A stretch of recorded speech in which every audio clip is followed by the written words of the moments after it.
Hello everybody, and welcome back to my learning space.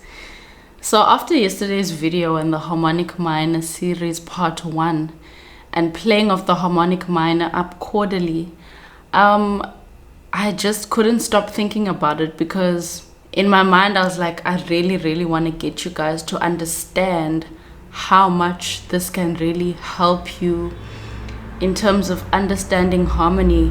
You know, as I had said in my intro in the last video, how in my 4th year when I learned about the scale, it sort of feels like for me it connected all the things that I had learned prior to that year, and it just sort of connected the harmony.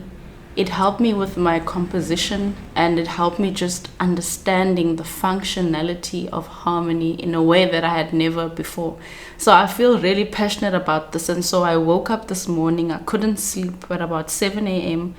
and I was like, I have to come up with a reharmonized something to showcase what it is that I'm trying to show, because all of the chords that I used here today to reharm softly as in the morning sunrise are coming from the harmonic minor scale, or at least the idea.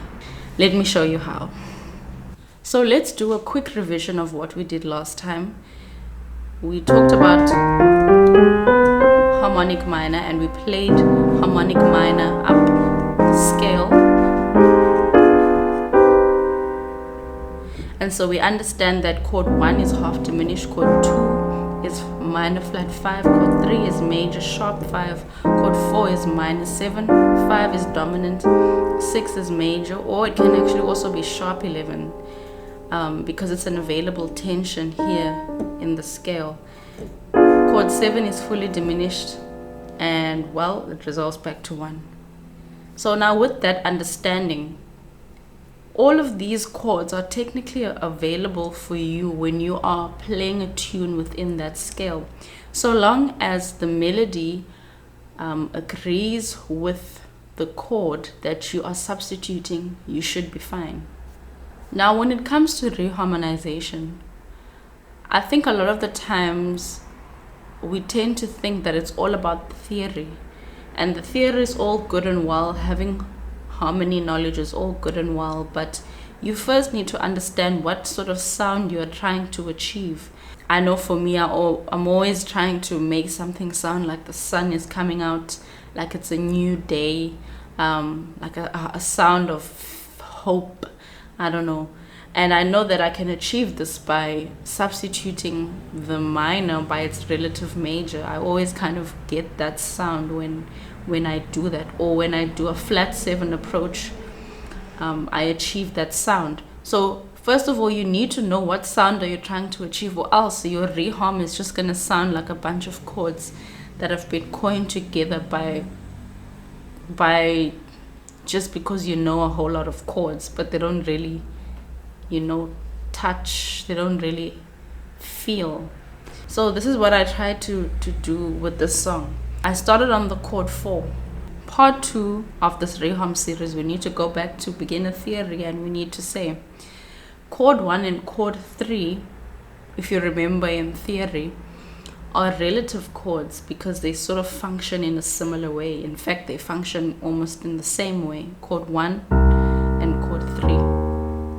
So that would be C minor major, or if we're looking at it in the context of E flat major, it would be a normal C minor 7 chord, and then we would have E flat major 7, or we can have E flat major 6, or both, because all of these notes in any case are here for us to use. So it can be C minor 9, it can be E flat major, it can be C minor 7, which will give us an E flat major 6 if we keep our right hand the same. So they all sort of intertwine. I don't know if you are following with me. I hope you are.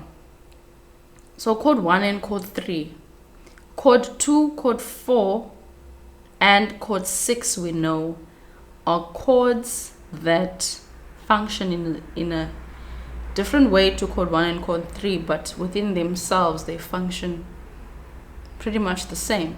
If you've got a D half diminished, it's the same as an F minor, but without the 7. But in any case, even if we were to put the ninth on the D half diminished, we would have a full F minor 7 chord, which would also give us an A flat major 6 chord. Or if we voice it like this, with the 11th of D half diminished, let's put it over here.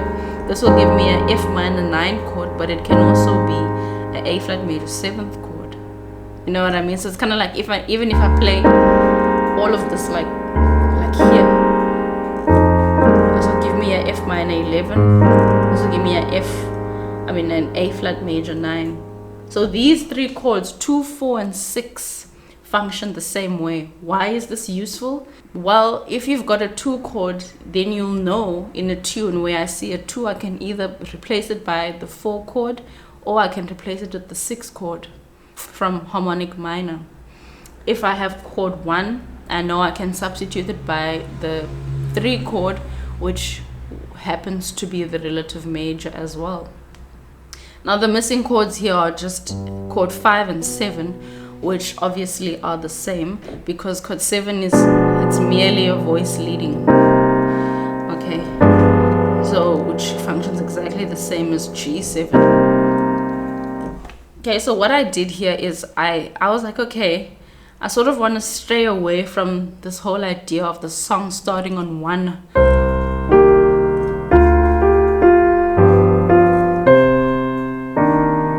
I sort of wanted to stray away from that. I was like, what if I started on a chord that doesn't function the same as 1 or 3, or as a tonic? It sort of gives it a suspended sound.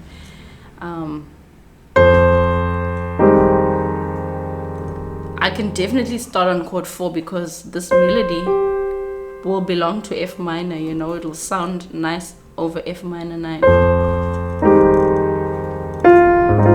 Then I just went over to chord 6 here, and then I went to chord 5, and then I put a C sus chord here, because remember, now I need a 5 chord. So when you are composing and when you are when you are reharmonizing, you always have to consider a push-pull sort of. That's how music exists. It exists as a tension and release, tension and release. So if you've got some beautiful chords going on, you want to have a point where you have some sort of suspension that sort of resolves itself back, or we call a cadential point. These are what make up a song. Most good songs have cadential points. This is just a 5 to the chord that I'm approaching.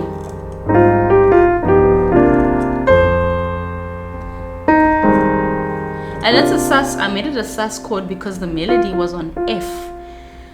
So I thought, hey, then let me make it a suspended chord, because if I wanted to put the 5 of F minor, then I would have had to have a C7 chord, right? But that wouldn't work because of that situation. So I was like, let me suspend it, and it really gives it also a kind of a modern sounding thing, which I really like. So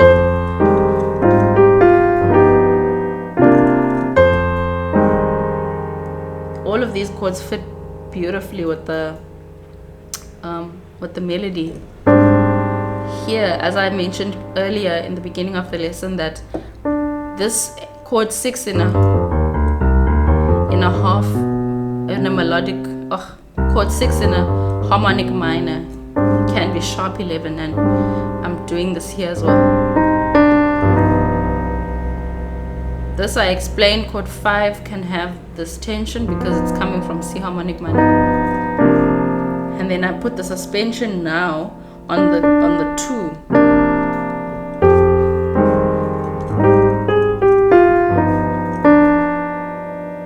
Now I'm not going to resolve to chord 1, I'm resolving to chord 3, because now I'm using the same functioning chord as a substitute.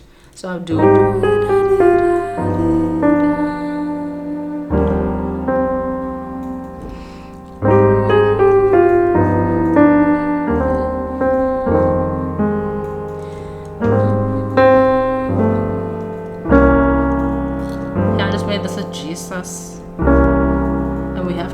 find that cadential point again. So I could have very well not started on F minor. I could have started on the 2, or I could have started on the 6. I don't really want to start on the 2 because that's already in the original. So what if I started on the 6? You could have had something like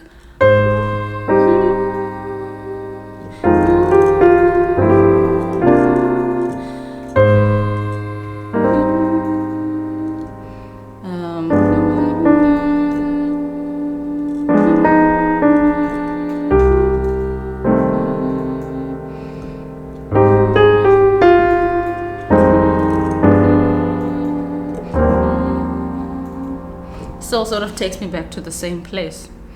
The whole thing with reharm is that you want to try different kinds of combinations, and the more you do it, the more you'll see, you kind of see a tendency of, or typical chord progressions and patterns that work well together. Yeah, what if I substitute the G7 with the relative 5, with the 5 of the relative 1? So the relative 1 would be E flat major, so we would use the 5 of E flat major, and I'll just make it a suspended chord there because I like that sound. What if we substituted with that? If I do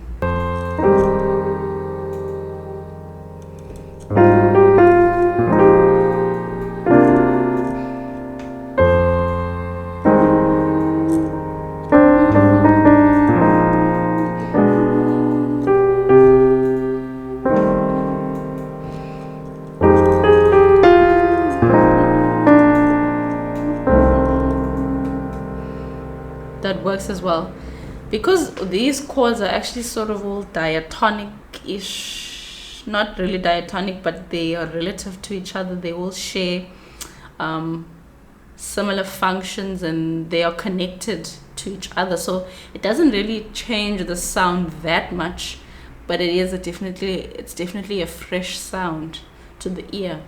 Now in the B section I did,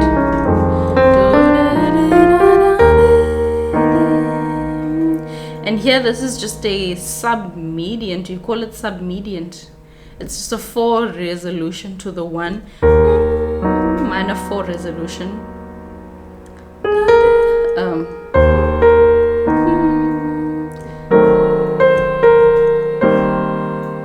Here I just did a diminished resolution to the 1, as you would find in a sort of blues progression.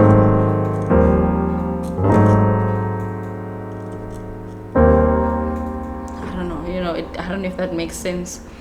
And sometimes I find that when I explain things, it can come across weird to someone else because I have spent time with my instrument and I've found my own ways of looking at things. So even when I say it's kind of like a diminished that you would find in the blues, that's the way that I'm conceptualizing it, but somebody else might say it's something else, So because when I think of blues,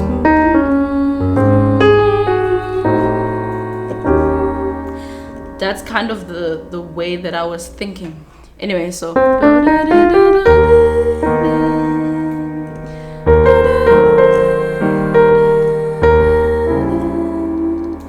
here I'm just doing a 5. The next chord should be F minor, right, in the original, but I'm just gonna do a 5 to the chord, to the relative major.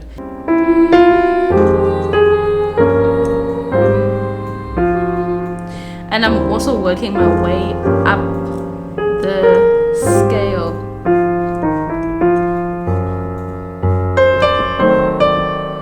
This was in the original. So as opposed to a D half diminished, now I'm putting a F minor 6, which is exactly the same chord, it's just got a different bass note.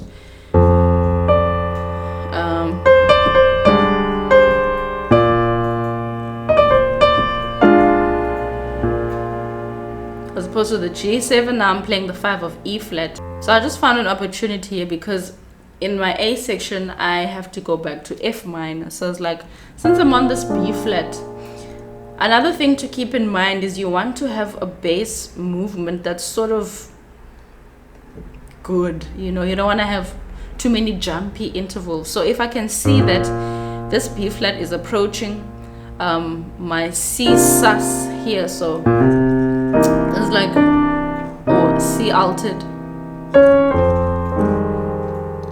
I'm like, okay, let me put it there as opposed to putting the G7 again of the original.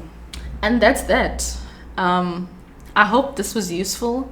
Take a tune, try a minor tune, try to, I don't know, use the chords of the harmonic minor scale, and I'm telling you, if you can spend time with this, it will really be useful for you.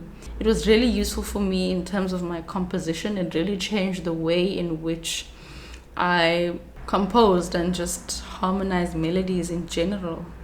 I now prefer to have just the melody and then find chords that fit into it. Because when you've got a melody will already sound like some sort of scale.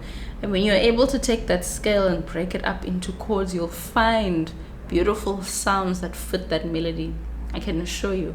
But it obviously needs for you to take some time and work on it. This was part 2. Part 3, I'm still thinking about what it is that I want to talk about, but I want to definitely talk about altered left hand voicings for minor tunes. Yeah, thank you so much for tuning in. I'll see you again in the next one. Bye.